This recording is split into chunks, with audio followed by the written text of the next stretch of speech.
Hey, well, first and foremost, I want to thank you ladies for joining me and Kai.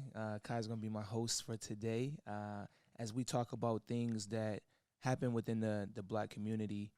Obviously, we all live with some form of diabetes, and at the end of the day, it's not easy. But I think the things that we go through on a day-to-day basis need to be shared and talked about. Because we all come from different backgrounds, social economics, and different demographics. And I think anything that we can do to help one another is most important, through our process of just managing diabetes and then also being able to help others that live in this space with diabetes, So I think we've come from a place that most importantly, we all want to give back in some form or fashion. So if we can help somebody achieve tighter management or understand technology or just all in all embody living with diabetes and self care, that's our mission to help. So I want to thank you, ladies, for joining us today. Thank you guys. First, Brandon, Matt, thank you guys for reaching out to ask me to host this. I think what you guys do is amazing. So thank you. For everyone out there that will be tuning in and listening to and watching this podcast, ladies, I know who you are. Brandon knows who you are, but tell the world who you are.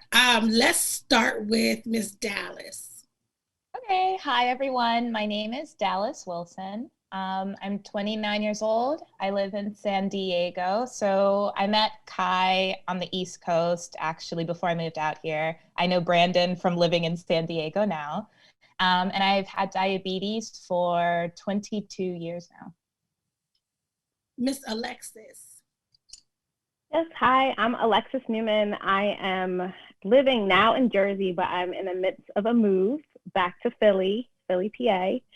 Um, and I have recently just celebrated 37 years living with diabetes. Yeah, so.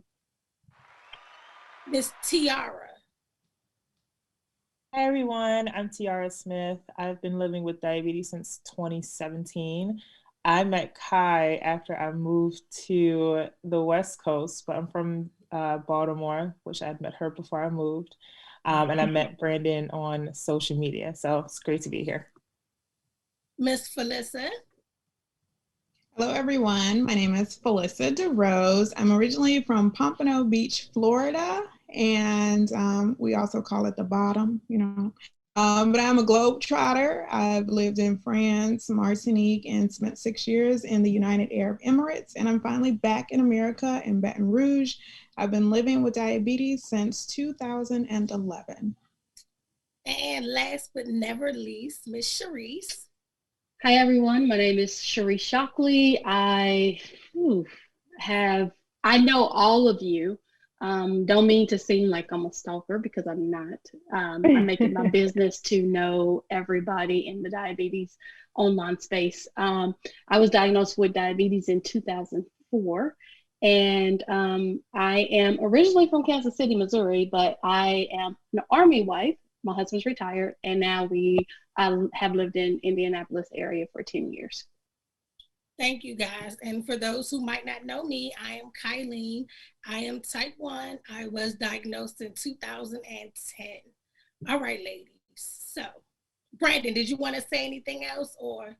At the end of the day, I want to thank you, ladies, again, because this is something special. This is something special. That's all I can say. So I'm gonna let you take it away, Kai, and I'll jump in here and there. But this is great. Okay, so ladies, we have some really good topics, right?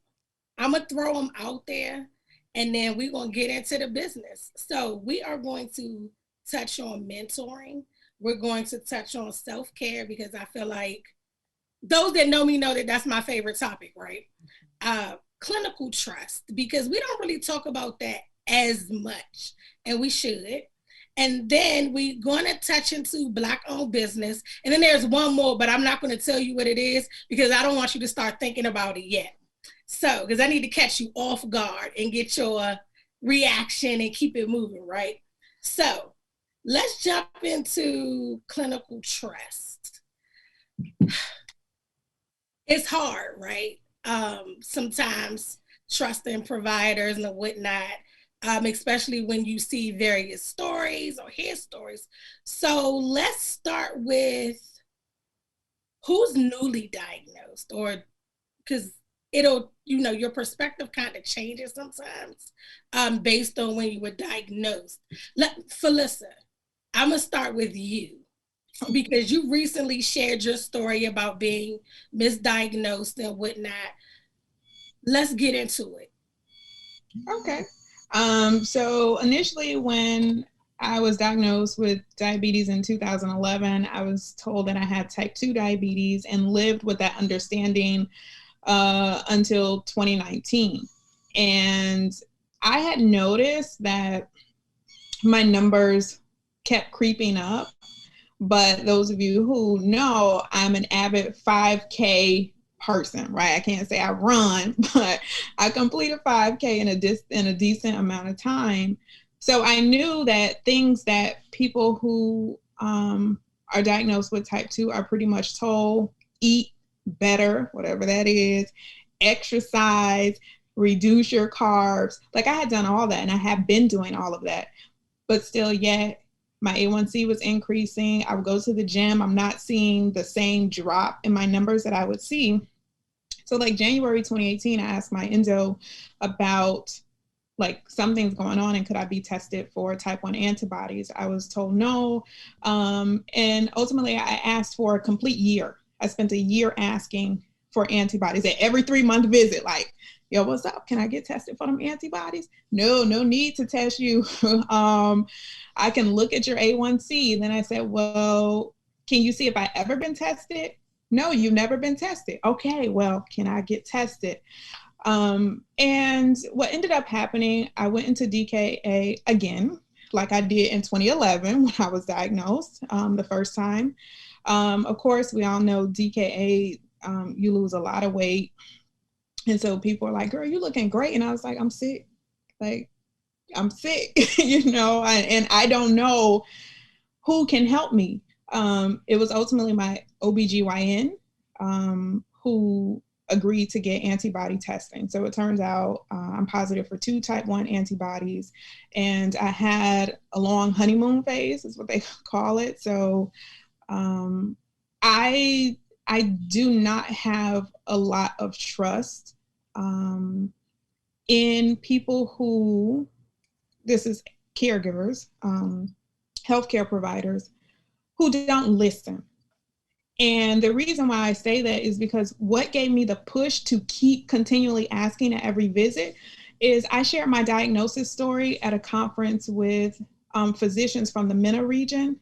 And the table from Morocco, Tunisia, they were like, it sounds like to me you have LADA, latent autoimmune diabetes in adults. And you should get tested for that. These people never saw my chart, never saw anything about me. They just listened to my diabetes story. So I learned the power of listening. And that's where I'm at now. Whenever I see anyone for care, I'm judging their listening abilities. Are they just looking at a chart and saying, okay, based on this, I'm going to prescribe you this? Or are they listening to me? Listening is definitely key, right?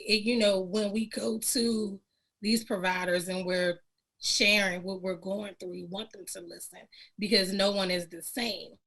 Tiara, I saw you shaking your head like the entire time. You want to jump in? Yes, because I can identify with what Phyllisa was going through. I was also misdiagnosed with type 2 diabetes, but I have not had the best experiences with providers. It wasn't until actually after I thought I had type 1 or a lot of diabetes that I started getting better care. And even then it's just okay.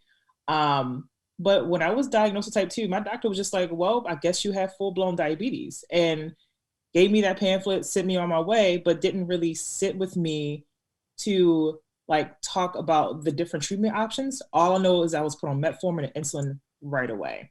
And at that time, the goal was for me to get off of insulin, but no mention of like, if you stay on insulin, that's fine.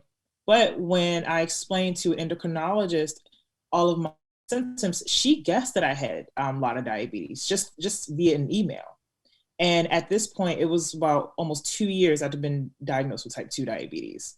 And that was the first time when someone had actually looked at my symptoms and asked, hey, is it possible that you have type 1? Because that day, my blood sugar went up to like 400. And my diagnosis blood sugar was like in the 500. So I hadn't been close to that in almost 2 years. And it was super scary. And the way that she like listened to me, even though we were just communicating via email, it meant so much, because at the end of the day, it's my life on the line, right? But also she explained to me like mealtime insulin. She explained to me a CGM. That was when I got my first CGM. Didn't know what it was, even after I started working in the diabetes space professionally. So there were just all of these gaps in care, and I felt, not to like degrade myself, but like I felt honestly kind of dumb, kind of stupid, because here's all this technology that I did not know was accessible. I didn't know that misdiagnosis was a possibility. And also I was buying into the pressure of getting off of insulin when that's really shouldn't be the key. The key should be helping me get my A1C down from my diagnosis, which was like 15 and a half, down to below 7. And even today, I see an endocrinologist, and he's fine, but there isn't like not a lot of empathy there, not a lot of questions about like how am I doing? Because if you ask how am I doing, chances are you're going to hear me talk about some things that are impacting my diabetes management. Am I going through a stressful or traumatic event? Am I working a lot? Am I sleeping? What are little things that are going on in my life that's keeping my blood sugars high?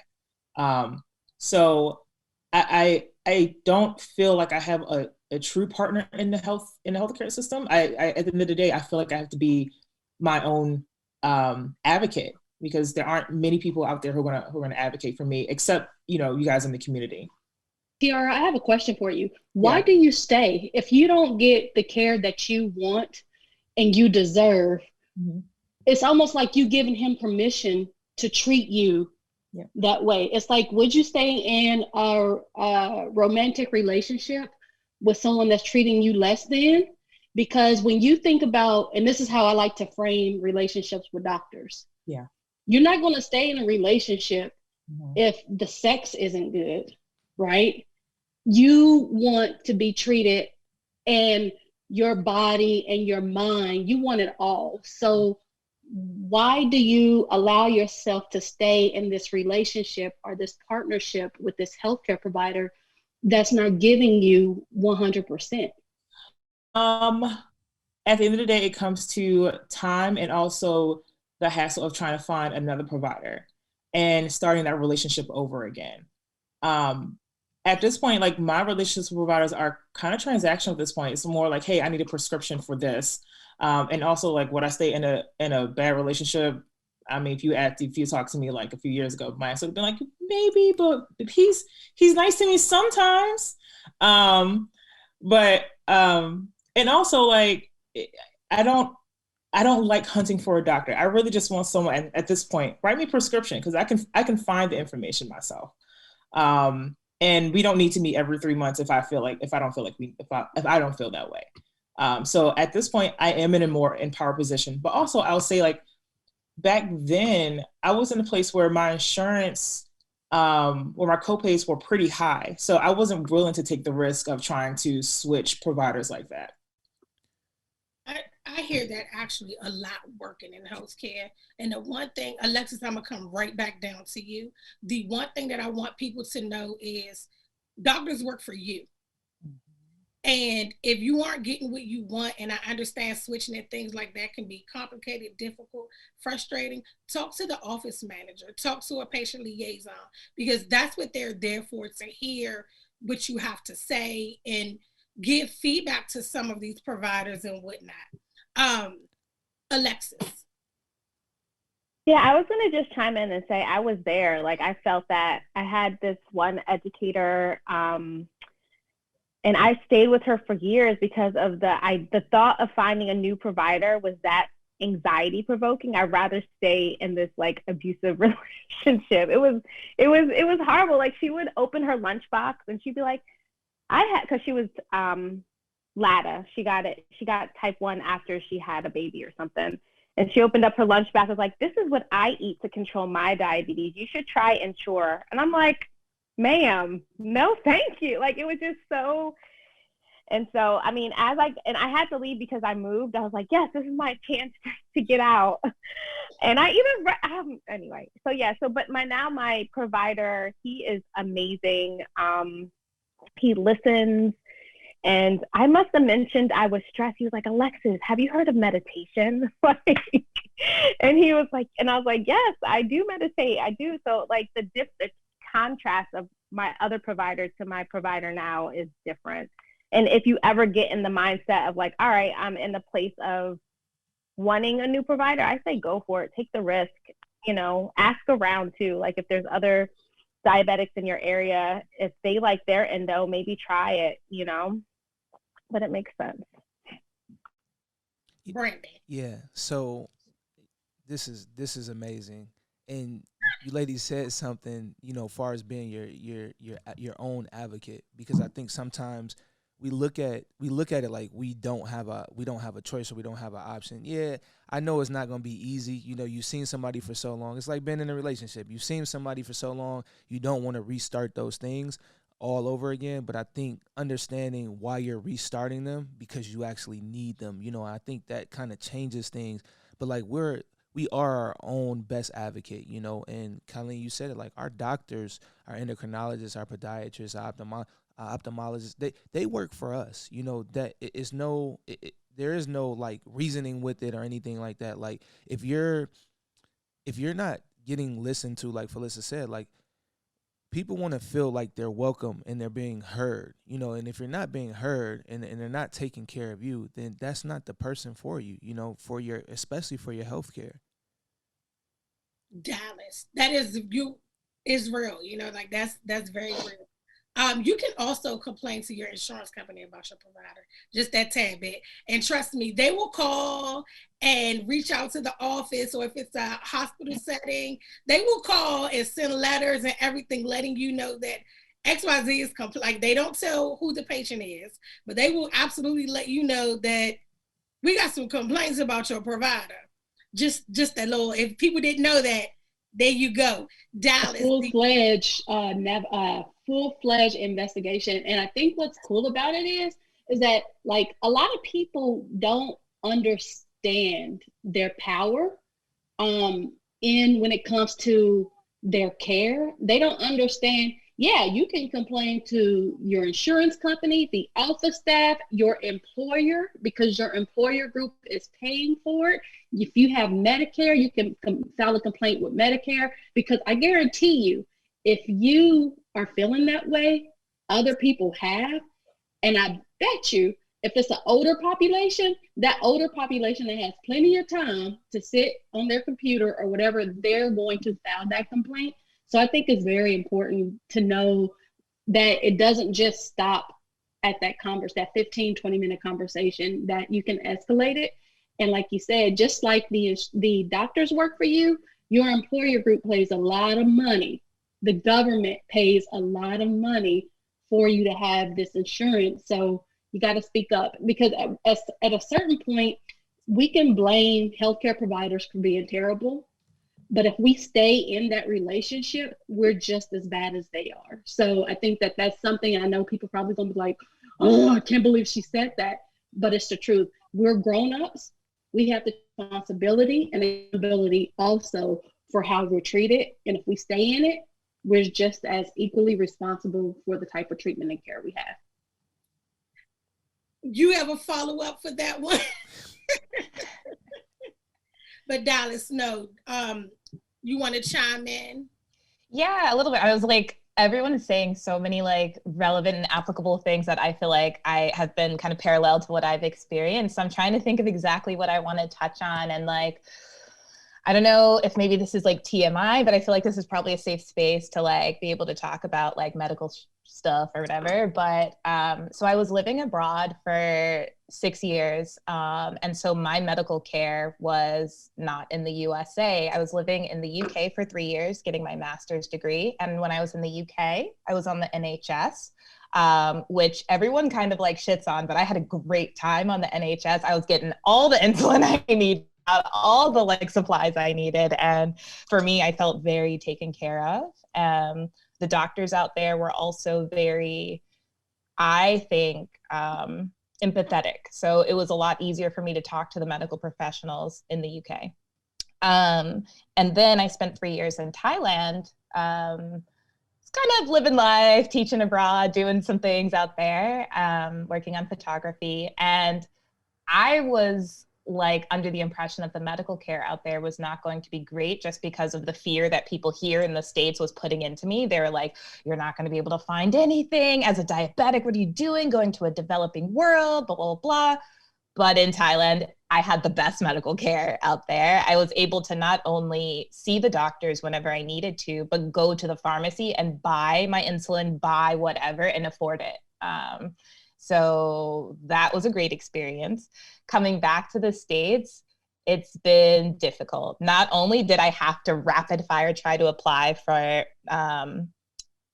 Medi-Cal or Medicaid when I came back because I was unemployed. I was living off of a currency that was Thai baht, and that is not going to work here in USA. So when I came back to the States, it was like I was fresh off the boat almost, and I had to start everything over.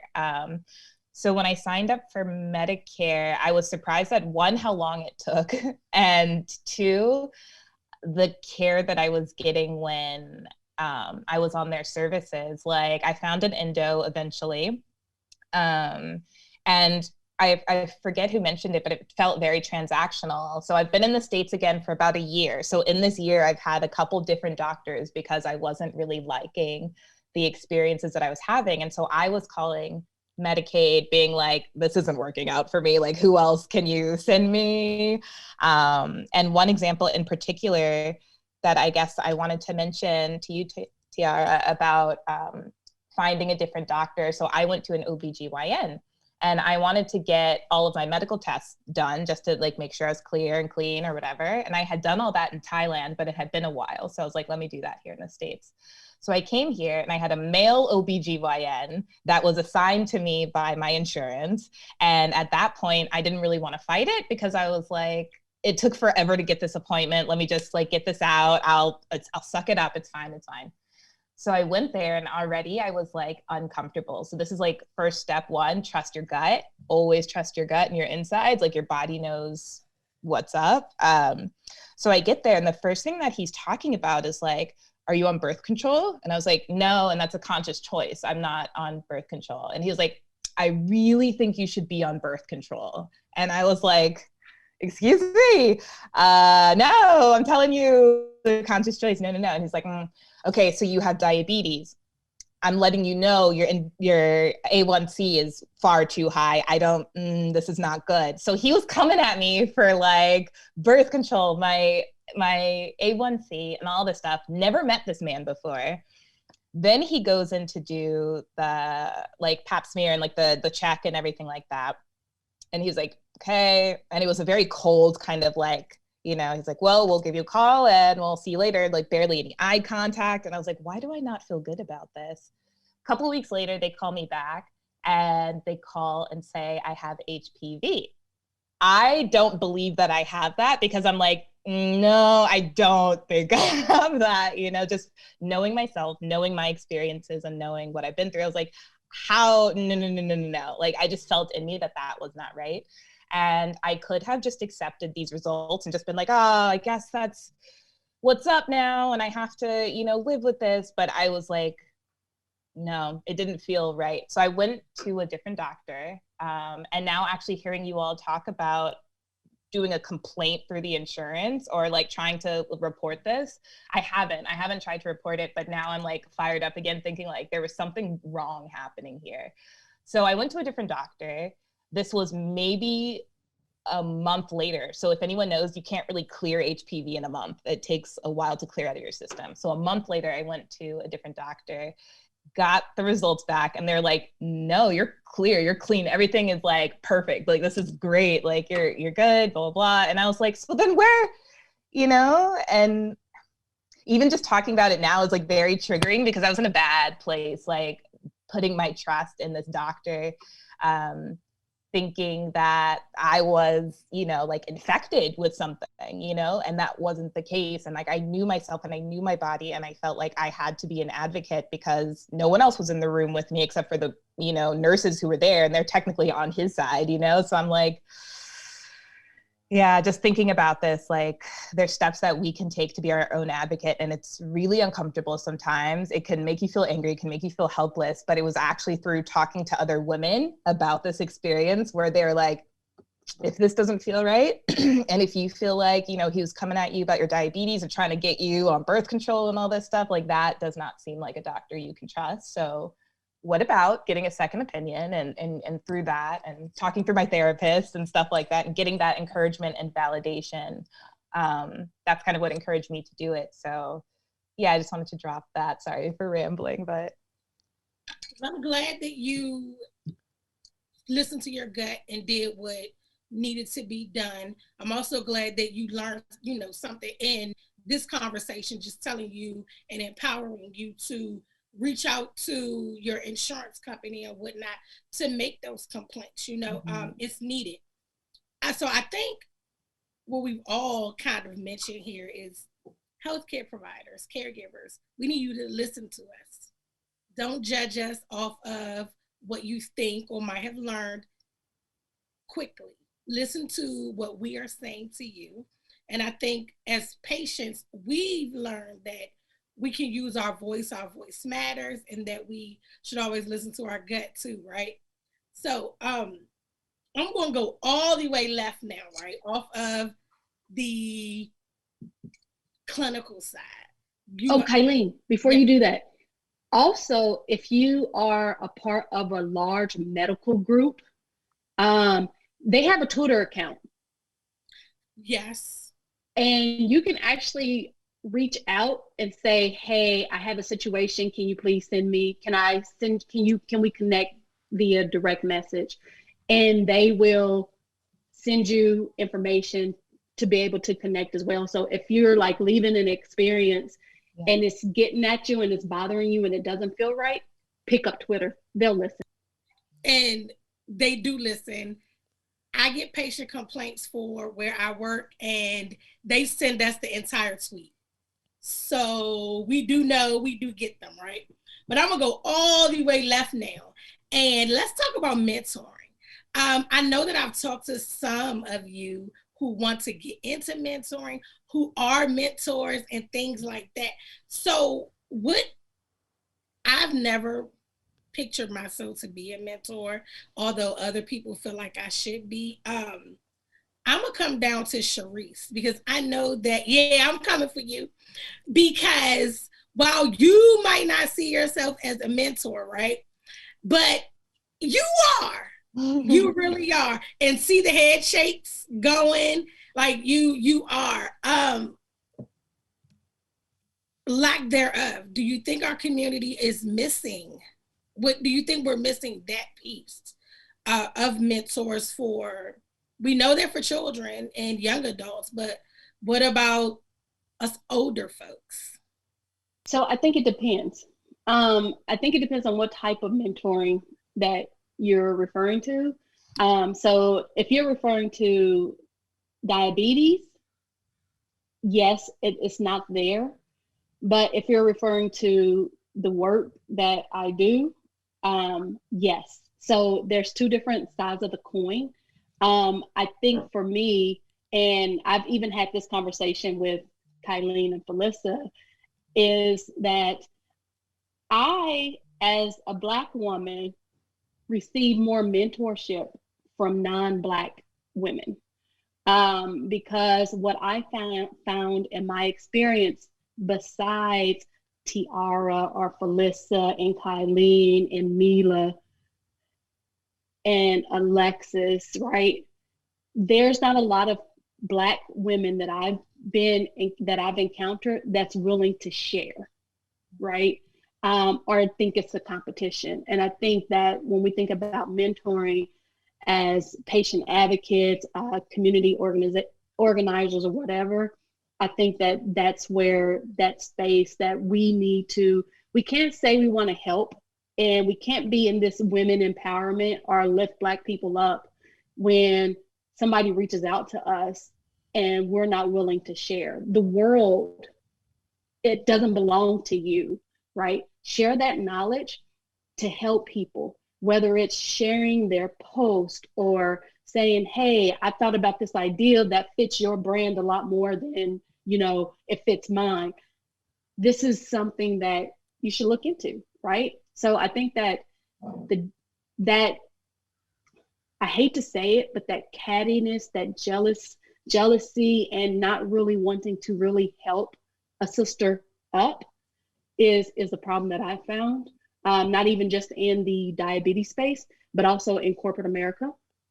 As far as the mentorships with people with diabetes, I know that JDRF has something, but I don't think it's tailored to us. I don't think it's really tailored to adults. I know they have started to, a few years ago, they've kind of amped up their adult with diabetes. But as far as mentoring with Black people or people of color, I have not seen it. I think it's done, it's not done intentionally. We do it through social media, through posts and sharing our experiences. Who would like to jump in there after? I'm gonna leave it open. I promise I won't call on you. I'll let you jump in and give your thoughts on mentoring. If you have anything to come back off of what Cherise might have said. Brandon in the corner over there looked like he got something he want to say. Man, you just know me. No, I was gonna follow up with Cherise because I know you work with CWD, correct? Children with Diabetes. So I just so I'm gonna piggyback on that. I just joined the board in January. Okay. No, but I knew it was something. So I was thinking of the mentoring, and so no, congratulations on that. Thank you. But it's funny because, I'll just say, I'm sorry. It's funny because, just to go back to you, Matt, I'm not Matt. I'm sorry. Your name is Matt in the thing. So Brandon, I know your name. There's a lot of things that, CWD and I know other organizations are trying to do.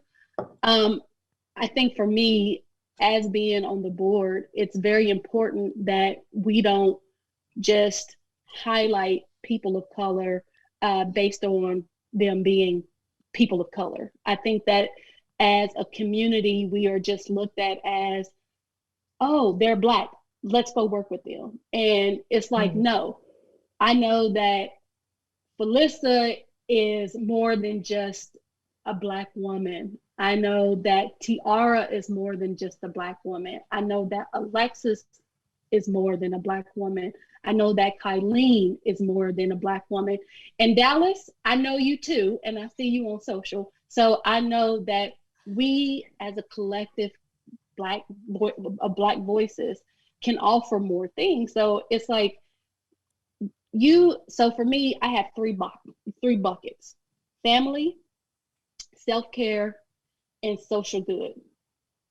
And in that social good bucket, if it doesn't fit what I want to give or provide, it's not worth my time. So if it's not elevating the voices of people of color outside of diversity and inclusion, I don't want to have anything to do with it. If it's not elevating people with diabetes, not type 1 or type 2, because I am all inclusive. If you have diabetes, I'm going to support you, because even though I wasn't misdiagnosed with Tiara or Phyllisa, I do know what it's like living with type 2 diabetes for 3 years and then transitioning into, the latter space permanently. So it's like the division and the stigmatizing, like all of these things play into mentorship. It plays into community building. And sometimes, yes, it is good to speak up and speak out, because we need those, we need those strong warriors. But at the same time, in order to have that seat at the table, you got to be a little bit more peaceful to get it, because whether you're Black, white, or whatever, nobody wants to sit at a table with someone who's perceived as angry or upset. You have to take that heart and move it back a little bit and think about it. because people watch social media, people read everything that you do. And if you want to work with these companies, whether they're Black, white, or whatever, you have to be able to be willing to find another way peacefully to package yourself and your thoughts in order to truly, when I say truly, remember, we're more than just Black people, to truly have a seat at the table. So I will. And then, ladies and gentlemen, is why I say that she is a mentor, right? Man, that you couldn't have said, you couldn't have said that any better. That's great. I don't have nothing else to say. I'm gonna let one of y'all jump in, and yeah, I'm gonna let one of y'all go. Can I say something? Yeah. I was thinking about like this idea of mentorship. And like I said, when I was abroad for 6 years, I wasn't really in a space with other diabetics, really at all. And a lot of the diabetics that I had known in life were from when I was a kid. And so I used to go to diabetes camp, and then I started working at that same camp when I was old enough to work. So I worked there for 3 summers, and I went there for like 10 or something. I mean, I was going for a while. So then when I was in that space of like the diabetes camp world, that was my community. But not everyone in that community was Black, and there wasn't a lot of Black people at all, let alone Indigenous people or Latinx people, or, you know, so it was just like this white diabetes circle. And I found myself like not necessarily connecting with that white world, like the associates, the friends, the associates that I had through this diabetes community, like they didn't have trouble paying for their shit. They didn't have trouble like getting access to shit. And I felt like, for me, there was like moments in time where I was like resentful, because I'm like, how am I the only one here who's having trouble? And, you know, they knew other people near them that they could talk to. There was like support groups and stuff like that in their communities, and their endos weren't treating them like a pariah. Their endos were listening to them and stuff like that. So there was just way more support there, and I think guidance and mentorship for non-Black diabetics. So then when I came back to the States this past year and started connecting with diabetics through my Instagram, I would say my Instagram has kind of been my like foot into the diabetes world that I didn't even know was there, genuinely. Like I wasn't really looking for other diabetics when I was living abroad. And then when I was like in university, I wasn't looking online for this community. I was just kind of focusing on school, focusing on work, focusing on my real life kind of thing, present world. And it wasn't until I turned to the internet that I realized that there was so many other people that I could like be inspired by or maybe give advice to.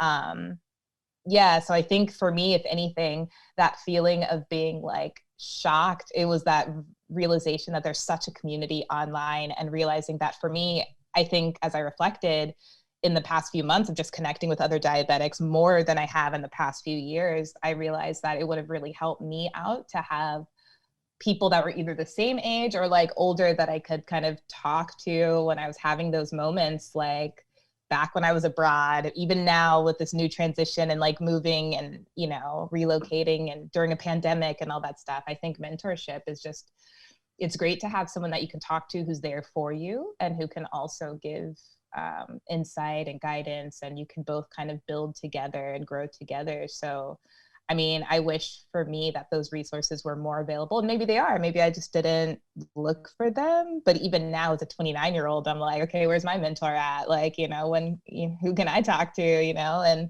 I do seem to find that a lot more online, which is cool. I want to add something too. And Cherise, you brought this up about like feeling the need to share.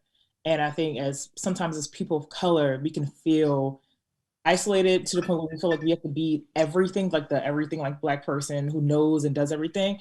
But I think our community is large enough where we don't feel like we have to do it all. Like we can just stay in our lane and then pass those opportunities to other people.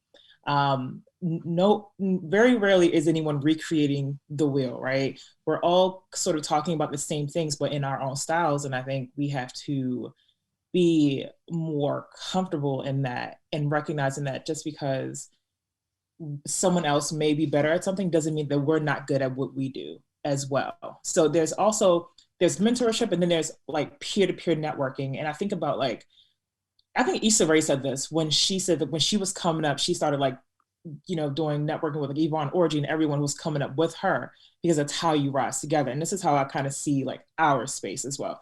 Cherise, like, to me, you are like a mentor, someone who's like above me because you've been in this space for such a long time. You're so knowledgeable.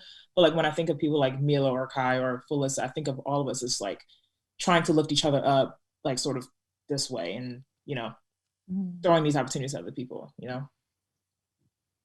I wanted that totally makes sense. Oh, I was just gonna say two things, but I'll start with what piggybacks off of Tiara and Cherise is that when I think about Ziploc bags, I think about the person who first created it, and maybe that was a gallon size, and then someone was like, "Yo, that Ziploc bag is cool, but like, what about snack size?"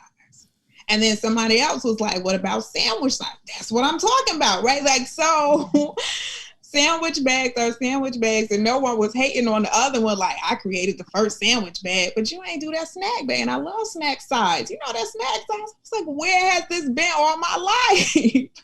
And so for me, I just think there is room at the table, like for anyone. And then that then takes me to my second point, is that mentorship is two-sided.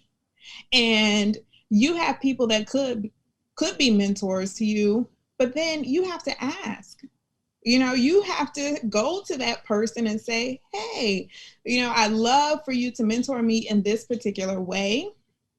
And then when Cherise said like people in jealousy, I think we can reflect someone's insecurities.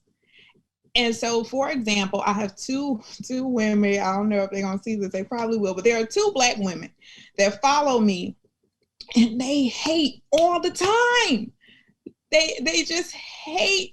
Like, they leave comments, and the comments are atrocious. Last month, like, I had a bunch of people just kind of like go back and forth with one of these ladies, and she was hardcore. Like, she was attacking me, right? And, there are two, but they follow me. They read everything I'm doing. And I don't think they're jealous. I think I'm a reflection of their own personal insecurities. And that is something that they have to deal with, because if they really hated me, like, they wouldn't be following me. You know what I'm saying? Like, they would just move on. So I recognize that there is something there tethering them, and I've reached out to them personally, because when someone comments, I'm like, thanks for commenting or whatever. And then in the DM, it just got salty, and I was like, all right, it's something else. And then they publicly make these comments. Sometimes I erase them, sometimes I'm leaving them there. But my point is, I feel like sometimes as Black women, the world beats us down so much. The world tells us that we are unworthy in so many different ways. And then when we look at someone who is pushing through that, and if we aren't secure in who we are, we might miscue the personal feelings that we have. And so that is, what I want to say. Like, I would have no problem being those sisters' cheerleaders if they just asked. But whatever they have going on, however the messages are construed in their head, it just comes into like hate. And last month, like, it got real bad. Like, people were just like, "What are you talking about?" And she went backing down. I was like, I'm just gonna have to, finally, it's been years, and I was like, I'm just gonna have to cut you loose on following me, and I blocked her. But yeah, that's what I want to say. Cherise, go ahead. Before you jump in, I just gotta say, it's always gonna be haters, no matter what you do. And right. I think you hit it on the head when you said, sometimes it's a self-reflection of um, just what's inside of them, and they see that you're doing something that's positive and uplifting so many other people. And I realize in this community of service, people will come for you. Like it's without a doubt.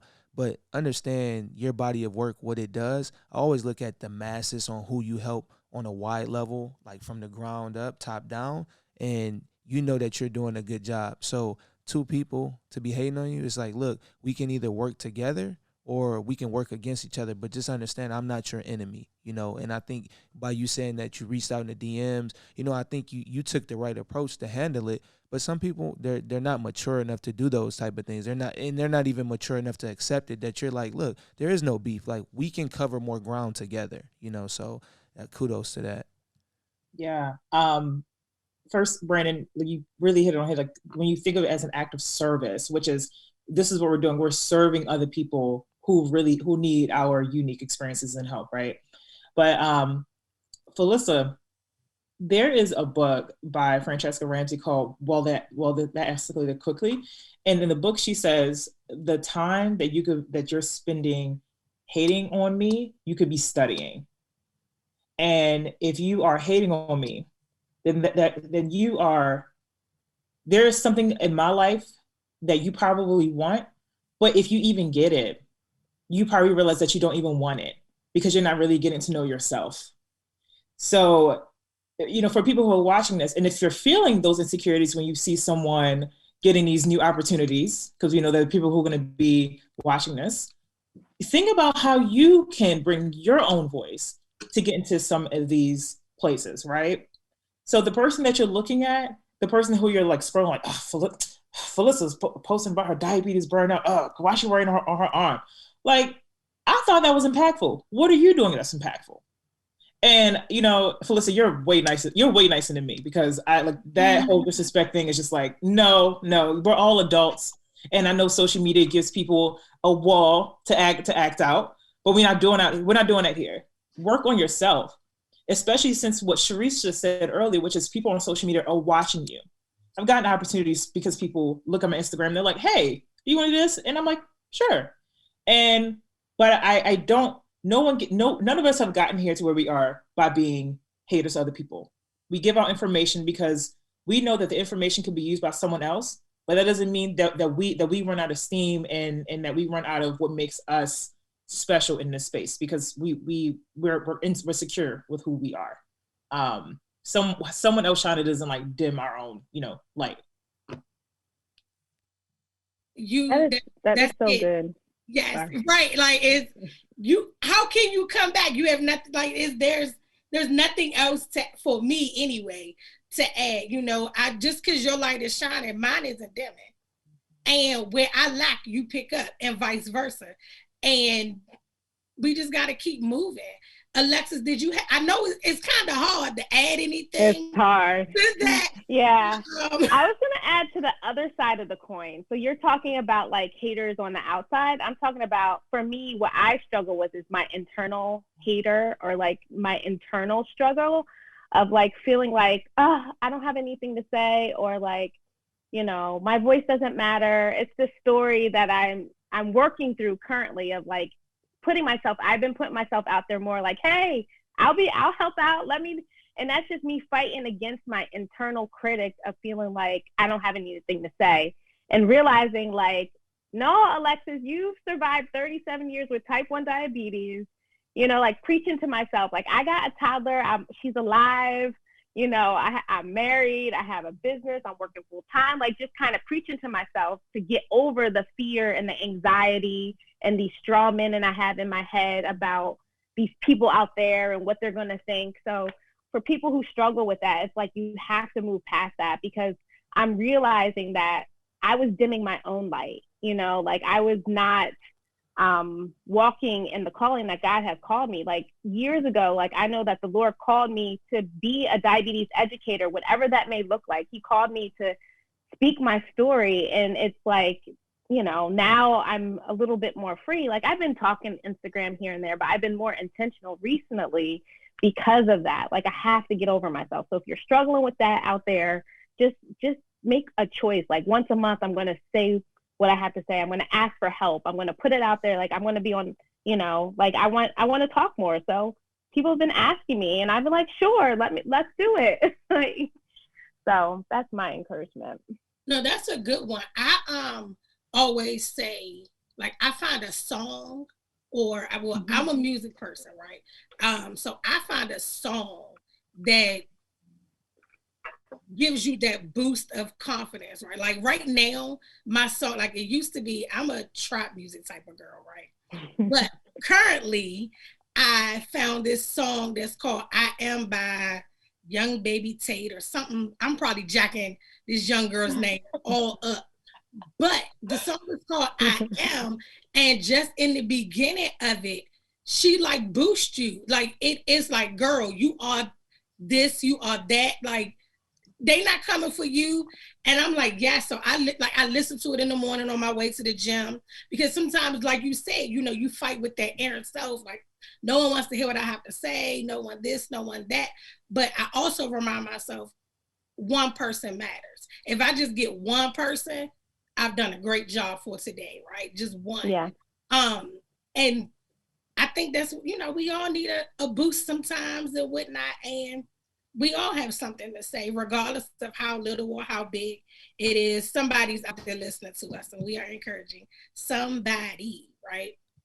And I was going to add on to this. When you think about the opportunities that are on the table, because there are a lot, I think that you have to understand your why and your purpose, because if you don't, like for me, I didn't get in this space to influence or to make money. I got into this space because I saw there was a need for people to have with diabetes to have a conversation about life with diabetes, not just people with, but doctors and healthcare providers. That's why I got in this space.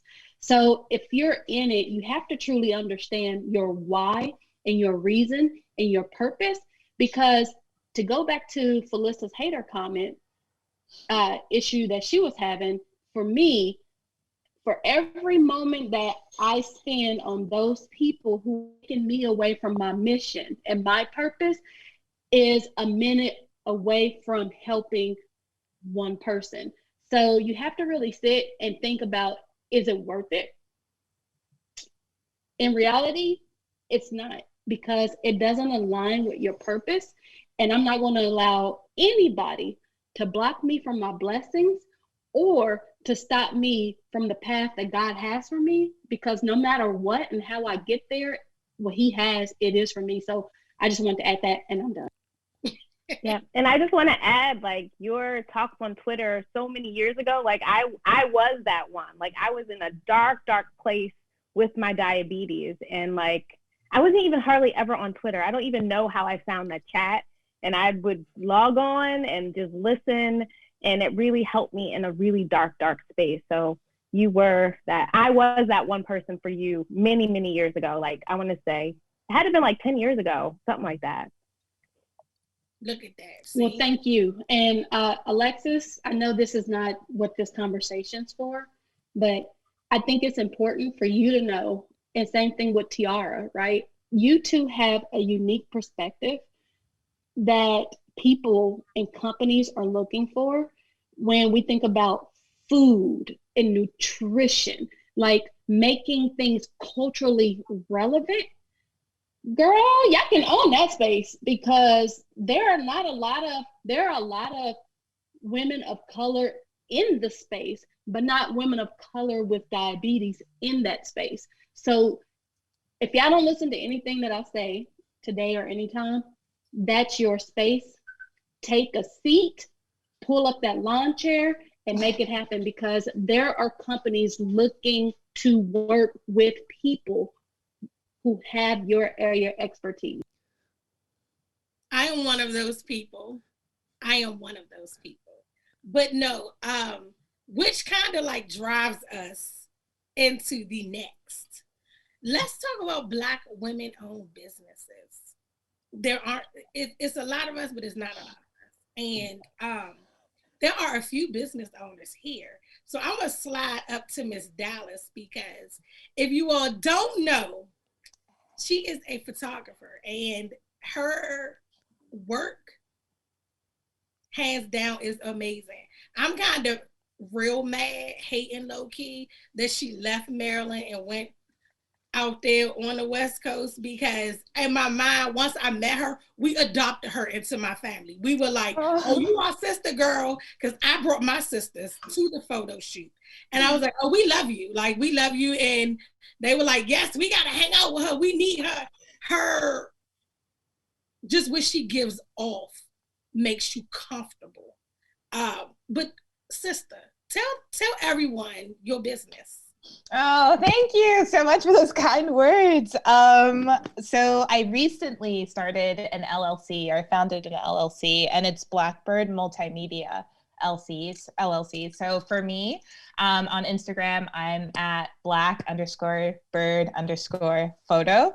And that's my photography kind of Instagram portfolio. But you can also see a little bit of like my insight into my life there. But it was important for me to start, or to make this more official, because like I said, when I was living abroad, like I was just doing everything under the table. I don't know if I should be saying all that, but like there's very specific legal rules for how you can work, abroad, and like the visas that you have to have, and yada, yada, yada.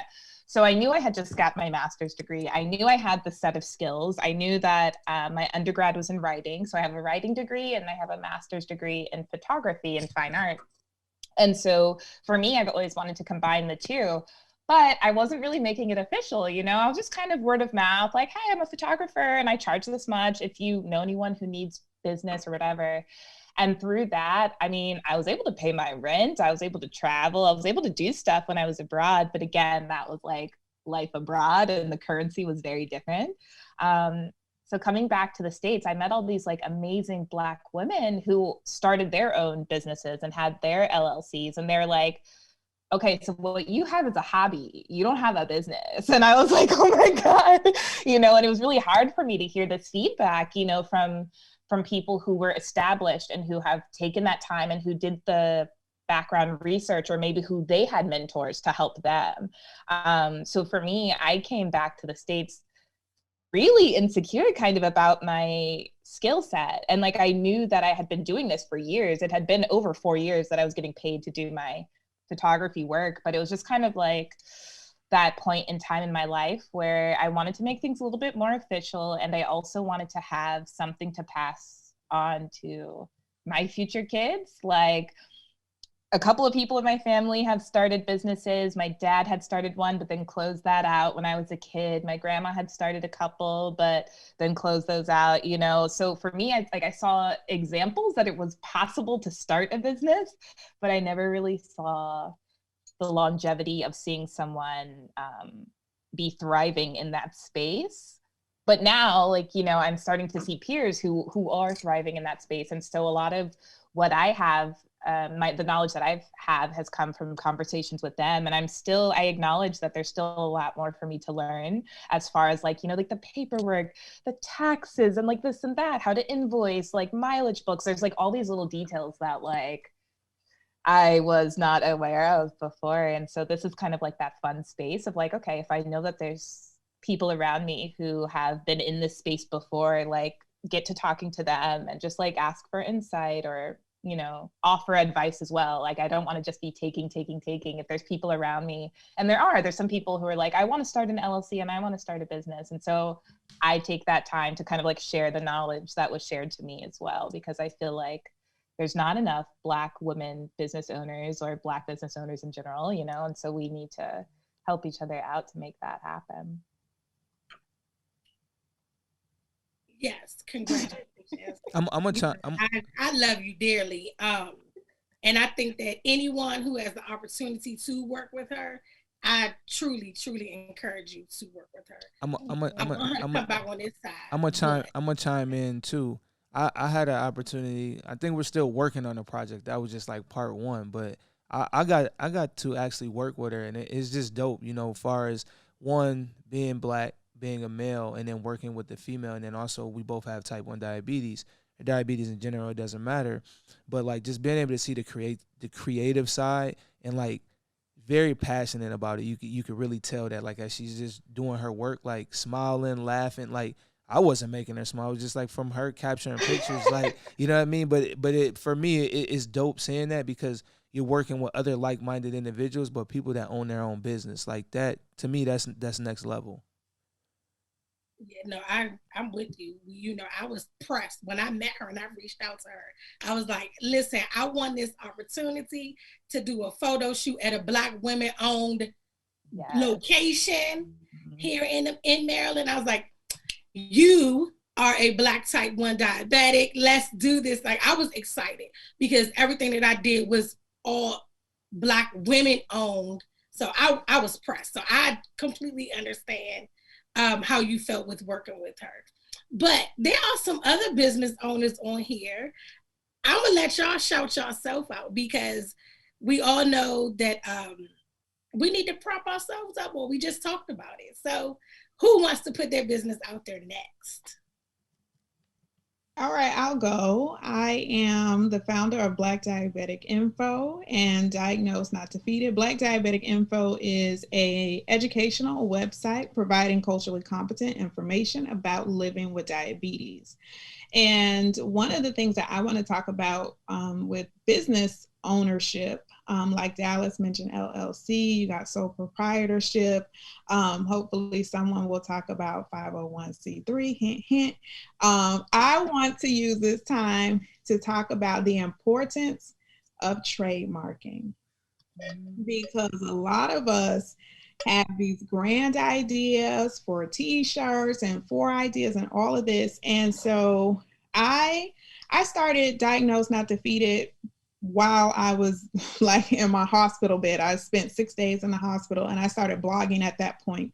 It wasn't until a year later that I founded Black Diabetic Info, because I spent a year not finding culturally competent information and I struggled with it. And I'm the kind of person that I see gaps in places and I make efforts to fill those gaps. And so Black Diabetic Info was an effort to fill the gap. I didn't want to have to search here, search there, the dark web and everything else, trying to find how many carbs are in plantains, how many carbs are in this Jamaican beef patty that I'm about to eat. What is, Jamaican oxtails? They put little beans in the oxtails and that kind of thing. Like, what's the carb count? Like, where can I find this? And I knew there had to be other people searching. And so my platform and my consulting deals with that, taking this high level information, especially for people who are newly diagnosed, and it's so much on them at one time, and giving it to them in a way that they can understand and it's meaningful. I was on a flight and I watched Founder, and that movie haunted me. It was as if I had watched Freddy Krueger and Chucky at the same time, because I was so haunted by that. I was like, yo, someone could take Black Diabetic Info from me like that. And so I immediately looked into trademarking. I found a Black woman who is a trademark attorney. Her name is Kimra. If anybody wants her information, I will give it to you, because I looked at a couple of people for trademarking and there were some things that I wanted. One, I wanted to be able to talk to the person. So when I call people and it was like, well, this their secretary and we'll get back to you, an associate will call you. I was like, that's not the person for me, because this is new territory. So my trademark attorney graduated from FAMU, and she's been in the business for more than 20 years. And when I talked to her, she said her passion is to work with Black-owned businesses. I said, ma'am, you about to get my business. I don't want to talk to nobody else about trademarking my ideas except for you. And she, because she deals with Black-owned businesses, she understands our struggle. She understands that sometimes we have grand ideas, but the coins don't be right. She'll put you on a payment plan if you need it. And that's how I started. But literally that Founder movie, it haunted me. And so I just ended up pulling money out of my Roth IRA and just getting it done, because I just thought more people are looking at Black Diabetic Info now. And the last thing I want is someone to just trademark because we aren't looking at trademarks. And so in addition to understanding LLCs, we also need to look into trademarking our ideas. It is so important. Yes, yes, and yes, because somebody can slide right on in there and take your hard-earned baby from up under you in no time. Anyone else want to showcase? Yes, sister. I was going to say, to piggyback off of Phyllisa, if you don't have the coins to do it, if you have an idea, grab all the URLs. Yes. Go in and purchase every single URL. Even if you don't use Twitter, you don't use Instagram, snatch it all up, because you never know who has that same, because I think that there's ideas, right, that are truly unique and authentic, but really, how many ideas do we really have that no one else has really thought of? If you think about diabetes, right?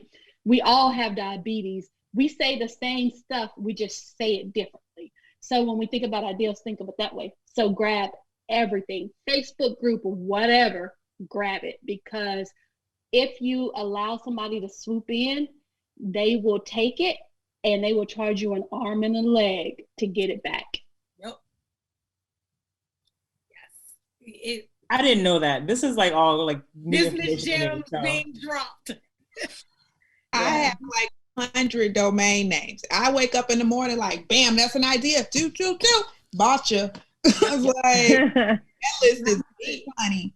Any idea you have to protect it. And if you haven't seen Founder, watch it. It will scare the crap out of you. And not just that, right? There was a young lady who was a bridal designer, and everyone knows this girl. I cannot think of her name, but everyone knows her. She is like a huge designer for this bridal company. Whatever happened with their contract, she signed it at a young age. They told her she didn't need a lawyer. Problem number one. Now, homegirl can't do anything with her own name. They took her name. So not only can she design anything like with these people, she can't design under her own name. How you gonna take the name that my mom and daddy gave me? Gone. Her Instagram page, gone. And I'm like, people, while we're doing things for passion, people see money and they're like, let me run with it. And prime examples, it's definitely crazy, especially like you mentioned, you can't always afford a trademark right away. And so while you talking about your idea and you're putting your business out there, somebody is on that back end like, that's a great idea. Let me snatch it. And now you fighting for it, it's and let's talk about old school. Let's talk about old school, because people don't know that you can actually put your thoughts on paper and mail it to yourself. Get it notarized and mail it to your address and mail it to a couple of other people and tell them to keep it. And if you ever need that, that's your original documentation of when you started the business and when you had the idea. So that would you say that one more time? That would be like an IP, correct? Technically. So can you say that again, Cherise? Yeah. So what people don't know, in my formal life, I used to want to be an A&R rep for a record label, and I have a brother who is a very talented rapper. And so I was his manager, and he would mail his raps, the original copies, to me, and I would keep them for him because it's copyrighted. It has the date stamp from the post office. It has everything that you need. And if you wanted to take it a step further, just because of the day and time that we live in, get it notarized. And that is, we used to call it the poor man's way of copywriting your work. So you can definitely do that. Make sure it's certified mail so that you do have that date and stamped on it. And it is called poor man's copyright. So you want to do that, not regular mail, certified mail. Now I learned something new today. I didn't know that part. So Alexis, Tiara. Yeah, I'll go next.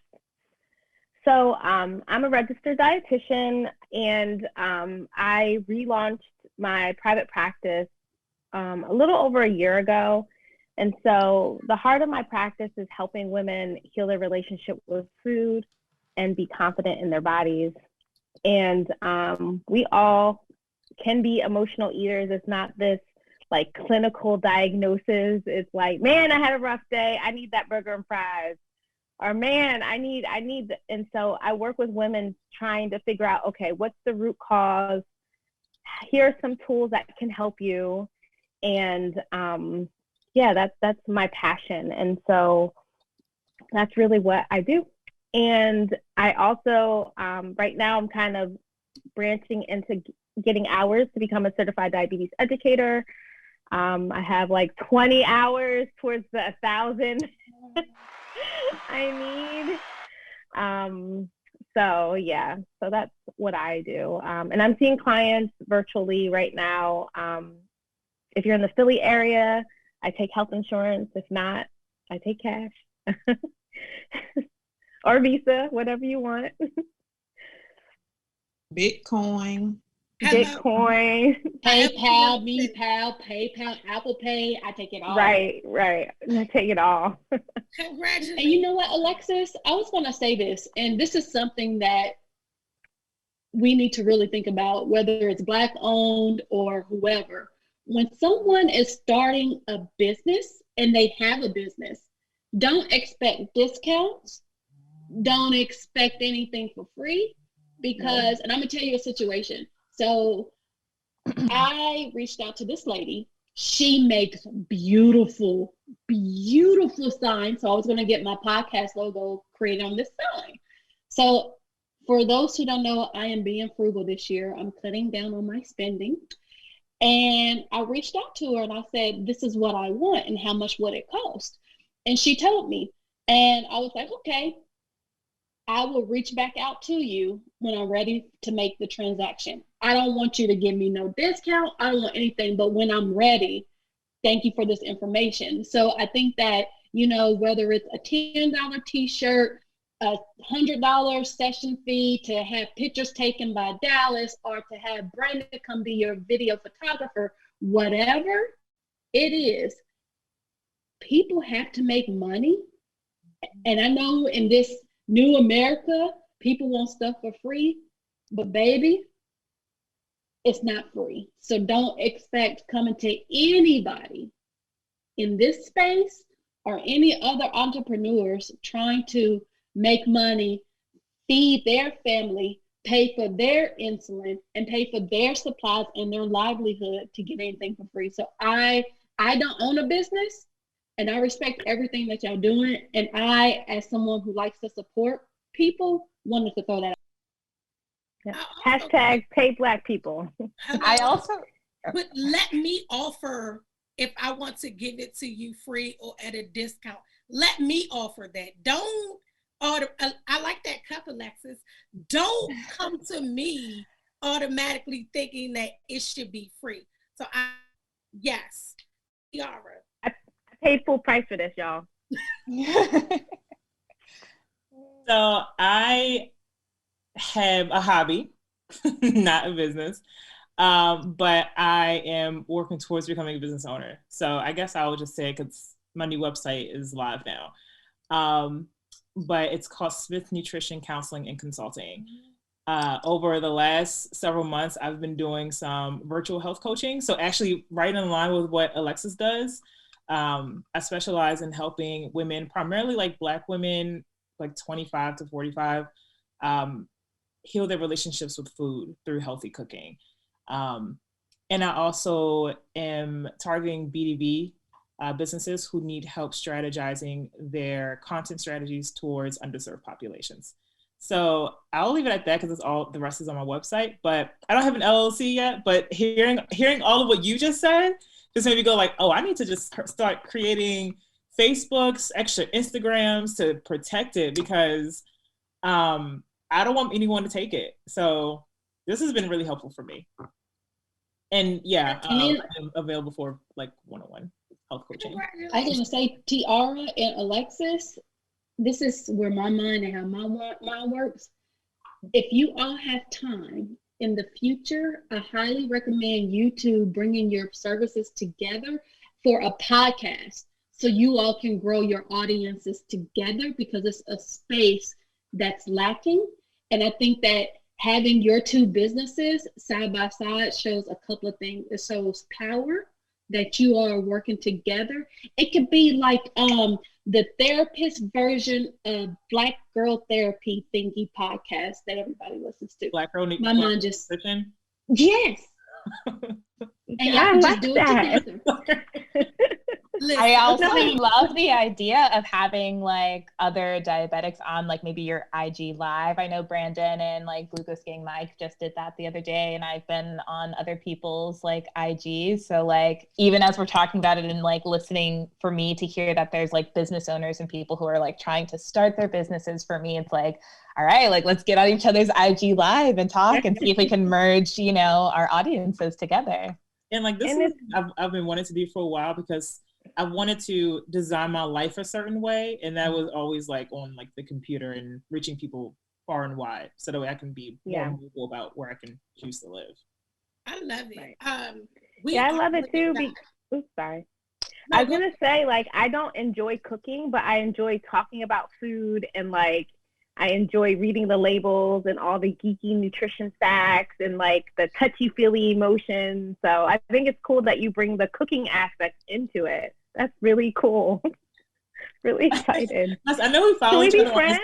Yeah, like I think we follow each other on Instagram. So let's just talk more about like bringing something to people. I love it. I'm glad that this conversation has brought partnerships. I won't say too much, but I am working on something. So I will absolutely be in, I know both of your phone numbers. I'll be in your text messages in a few weeks. Yes, I guess I should talk about mine, and then we can hop onto this question that I have for you guys. I am Black diabetic girl, and I have a business. Don't try to steal it because it is protected. And the point and purpose of my business was representation.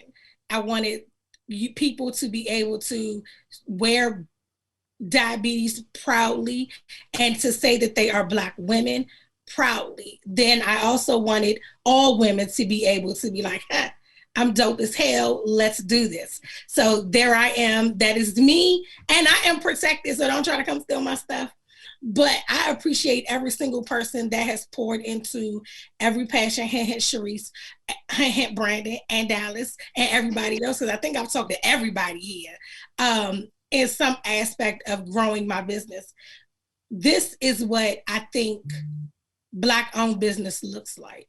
It is pouring into one another, supporting one another, sharing a post, pushing an idea, helping people bring other ideas together.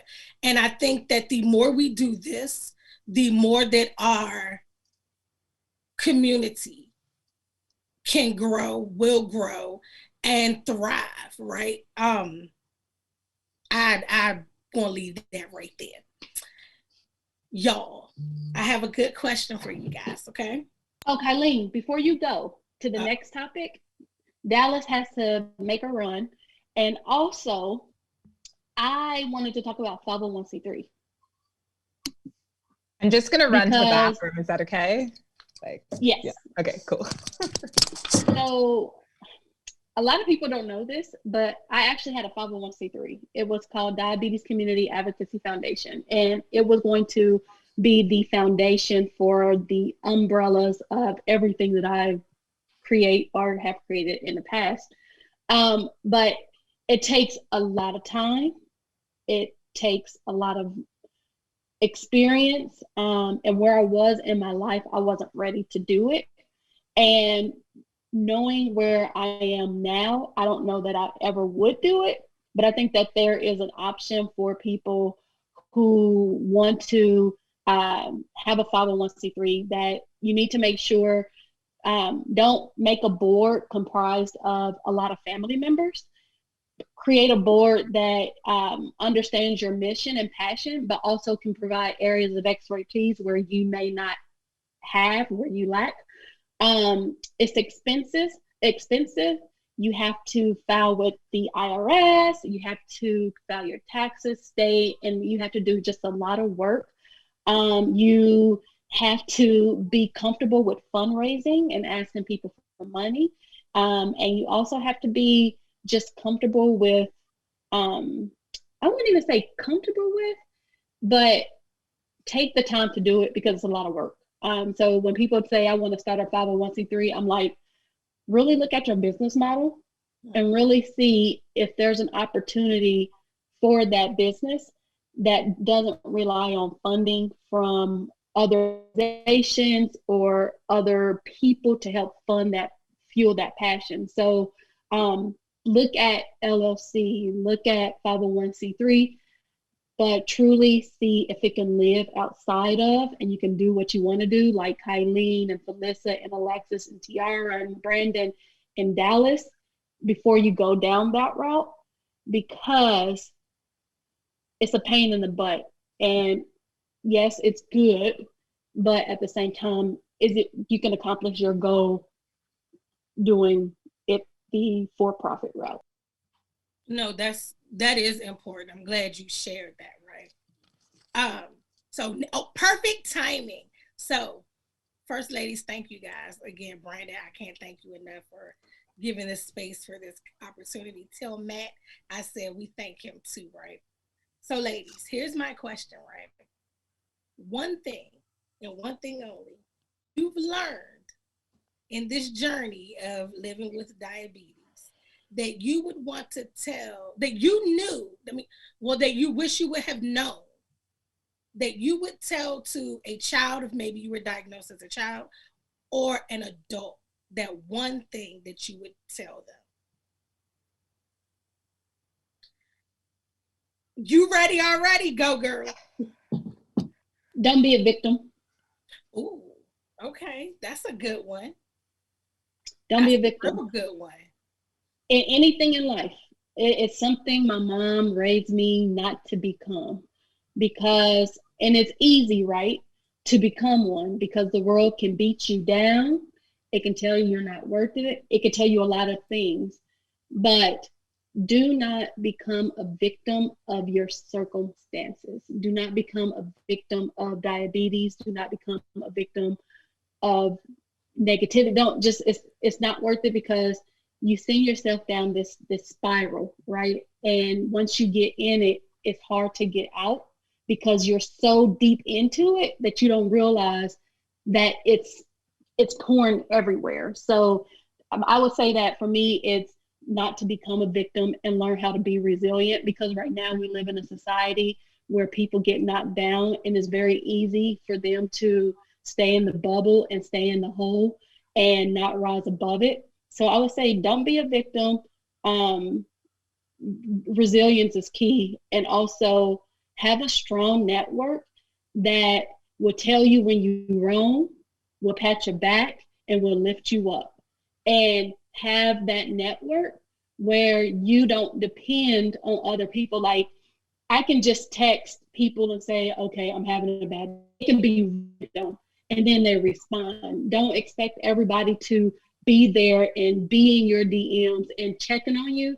Like, you have to take ownership. So don't be a victim. That's a good one. Dalyce. I would say, kind of piggybacking off of that, like, don't self-isolate, like, don't isolate. Like, when you are feeling anything, like, even in like that present moment, if you're feeling low and your blood sugar is dropping, it's okay to like verbalize that. And that's something that, like, it took me a while to like get to actually just to say, I'm low, like I need help, or like I need a juice or something. Like, so for me, it's like, don't isolate, and be give yourself permission to communicate when your body is feeling a certain way, because other people aren't in your body. They're not going to know how you feel. So communication and reaching out, not going through this journey alone, I think is crucial. Phyllisa. Okay, so the one thing, I'm struggling with one thing. I could say nothing you did caused your diabetes. And that's a really important one, especially for people who are diagnosed with type 2. Like, we do not get any messaging of the sort. None. I didn't read Diabetes Isn't Your Fault until I was diagnosed with LADA and was reading how to manage type 1 diabetes. So I spent 8 years not getting that message. And if I could say anything to anyone, I wish I had taken back all the mental rehashing of everything I did, trying to find out how this happened to me. Like, maybe I did this, maybe I shouldn't have did that, maybe I did it. Like that mental energy. So that's what I would say to someone. You didn't do anything to bring diabetes upon yourself. That one right there is it, because you are right. So many people feel like they or get blamed for thinking that they cause diabetes type 2. So that was a good one. I felt that one because I can relate to that. Tiara. I would say tap into your inner student. I think if there's any condition that allows you to learn and apply pretty quickly, it's diabetes.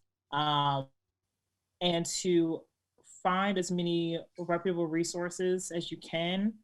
I would even say learn to read complex papers, even if it's just like learning how to read an abstract, and keep up with like all the latest technology, because that's how you begin to learn which questions to ask your provider. So, and also being comfortable with that learning experience and taking the ego out of that learning experience. So, just because even if you've been living with diabetes for a while, something that might have worked for you like 10 or 15 years ago, it's a completely different world now. I know the people at TCOID say like, there's no better time than right now to have diabetes, but also like it can be overwhelming with all the information. So also start with something that interests you and then go from there.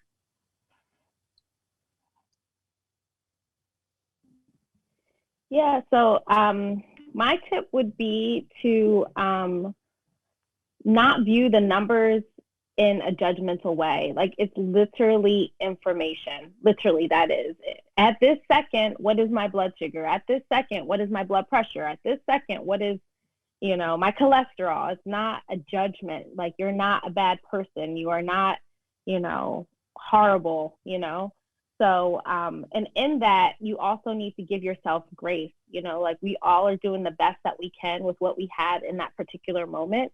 Even if we are eating things that may cause our blood sugar to go high, that's a choice. It's not like you're a bad person. So that's my encouragement and my yeah. I think that's my favorite saying is give yourself grace. You're doing the best that you can in that exact moment. And that's exactly what I would tell someone is, you got this, give yourself grace. You are doing the best that you can in this exact moment. Your diabetes is your diabetes, and it doesn't look like everyone else's. It's what I would tell someone. Brandon, what about you? So I would say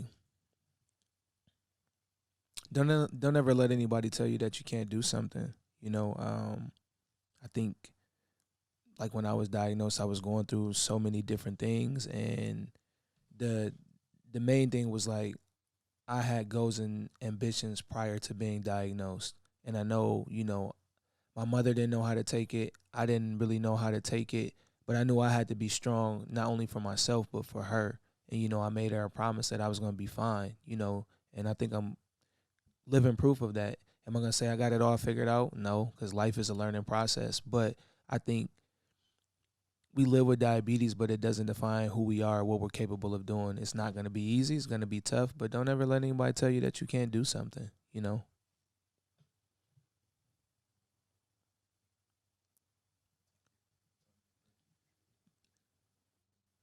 We're still, did Dalyce, did you go? Yes. God, where am I at? It's too early for me right now.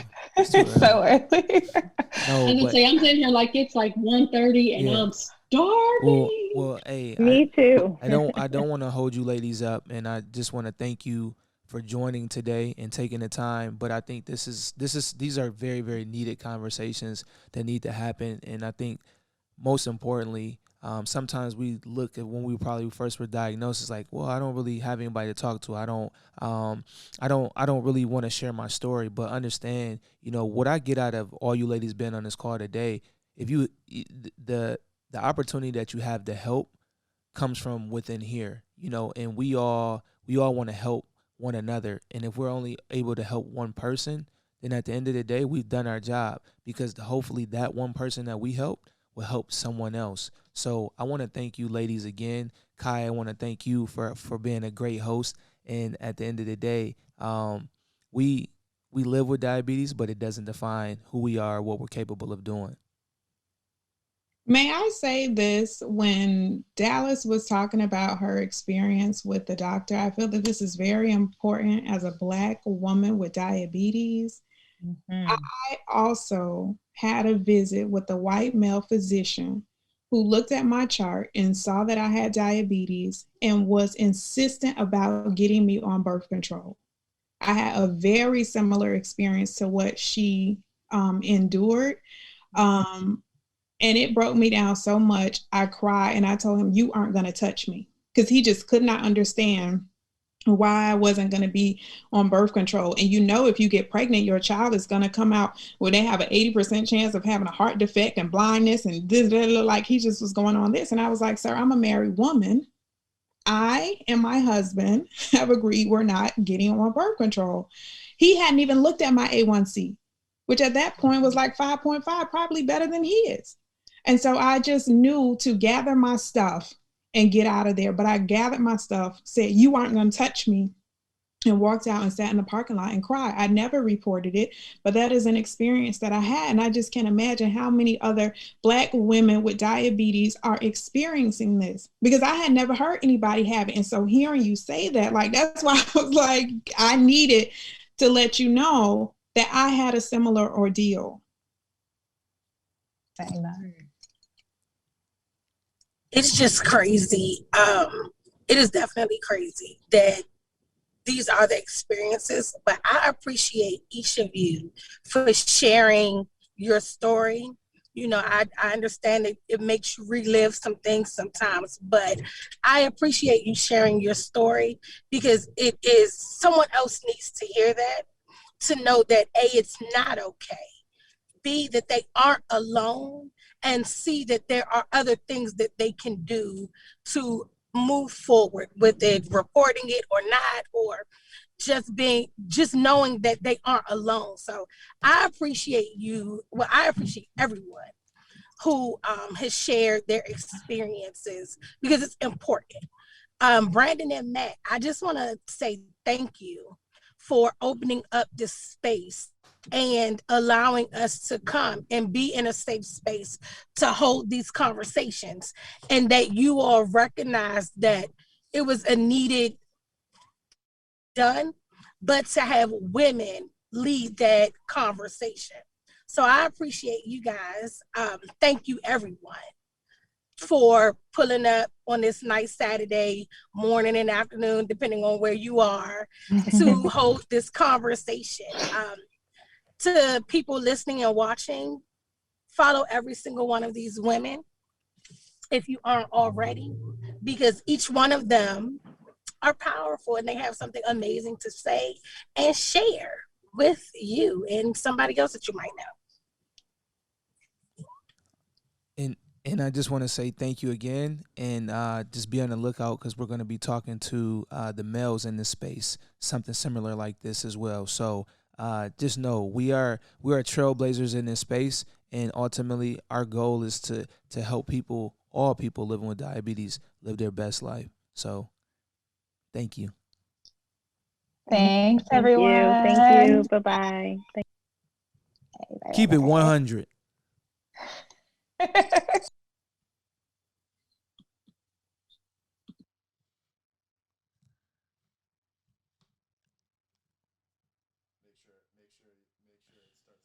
If you don't know, now you know. Bolus Maximus is not sponsored by anybody, but if you would like to get involved or sponsor a podcast, please reach out to us at thebolusmaximus@gmail.com. That is the THEBOLUSMAXIMUS @gmail, or through our website, bolus, BOLUSM.org. That is www.bolusm.org. We also have an Instagram, Facebook, and a YouTube channel. Please feel free to reach out.